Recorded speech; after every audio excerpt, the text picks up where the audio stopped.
May technique pa nun, Brad. Una-una yung ulam, lalagyan mo ng kanin, tapos lalagyan mo uli ng ulam sa ibabaw. Kasi na-sandwich mo yung kanin. Mukhang onte, pero siksik-liglig ang pagkain mo. Diba? Kaya sa amin, may mga tawag dun sa mga ganong klase yung pag-uugali na lumalabas. Ano tawag sa mga ganon? Ha? Hangon? Ha? Ano tawag doon? Ha? Ano ibig sabihin doon? Sirok? Diba? Doon sa lugar namin, ang tawag doon, mga patay gutom.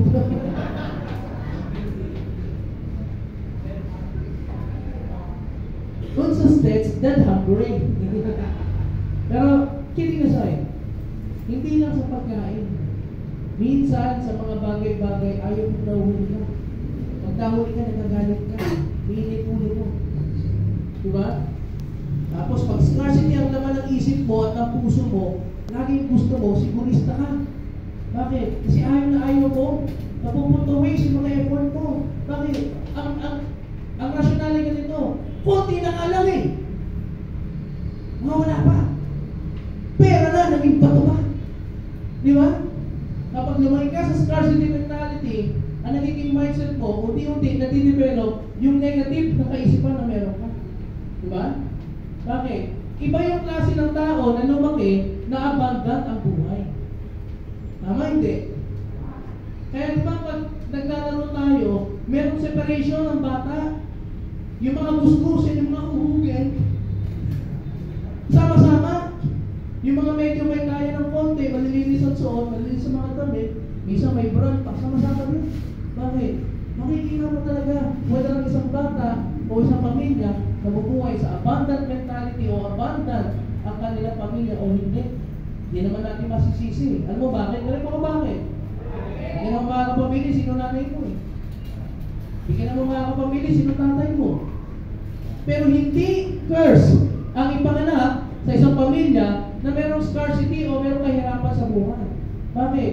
Kasi pwedeng magbago buhay mo. Ang key, kailangan ikaw personal, unti-unti magbago ang mindset mo. Kasi kung hindi magbabago mindset mo, nandito ka pa rin sa scarcity mentality, ang nangyayari, lahat ng bagay sa iyo ay fixed na. Yung tipo, ang kaisipan mo, wala na pwedeng bumasa. Kung anong naisip mo, tama na yun. May kilala ka bang gano'ng matanda? Kasi sasabihin ka pa, makinig ka sa akin, mas matanda ako sa iyo.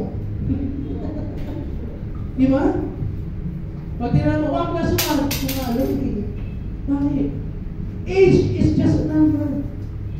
Hindi mo pwedeng gawing barometer ng edad sa kaalaman sa buhay. Minsan meron mas bata, pero mas maraming pinagdaanan kaysa mas matanda sa kanya. Tama hindi? Pero ikaw na nandito sa negosyo natin, bakit natin pinag-uusapan ito? Kahit anong hataw mo, kahit anong gigil mo, kahit anong galaw mo sa negosyo mo, kung fix ang mindset mo, para yung loop, babalik at babalik ka pa rin dyan. Babagsak at babagsak ka pa rin sa mindset na yan. Questioning mo pa rin lahat. Lagi mong iisipin, hindi pa rin sapat ang bawat hataw at ginagawa mo. Because nasa scarcity ka pa. Ang abundant mindset, merong ibang tinitingnan. Growth ang tinitingnan nila. Pag sinabing growth, ano ibig sabihin yan? Merong mga pagbabago nangyayari. Umuunlad. Gumagaling. Di ba? Alam niyo yung kasabihan na malayo pa, pero malayo na pero malayo pa. Ano ibig sabihin nun? Alam mo sa sarili mo, malayo pa yung tanahakin mo. Pero, ina-acknowledge mo, kung saan ka nagmula, malayo-layo na rin yung tinakbo at pinagbago mo. Growth mindset ang tawag dito. Eh minsan, kapag fix ang mindset mo, matatrap ka sa pagkukumpara. Parehas kayong taong pumasok ng AGG. Yung isa naglabas ng kotse, ikaw nag-GG pa rin. Kinumpara mo, parehas naman kami sa kanya.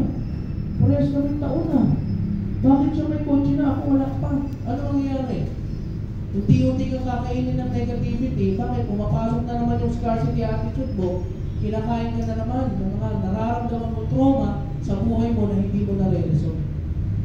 Importante ba yung ma-figure out? Yes. Kasi pag yan hindi mo na babagsak at babagsak, kahit anong yaman ang magawa mo, babagsak ka pa rin kapag hindi mo na tama yung gagawin.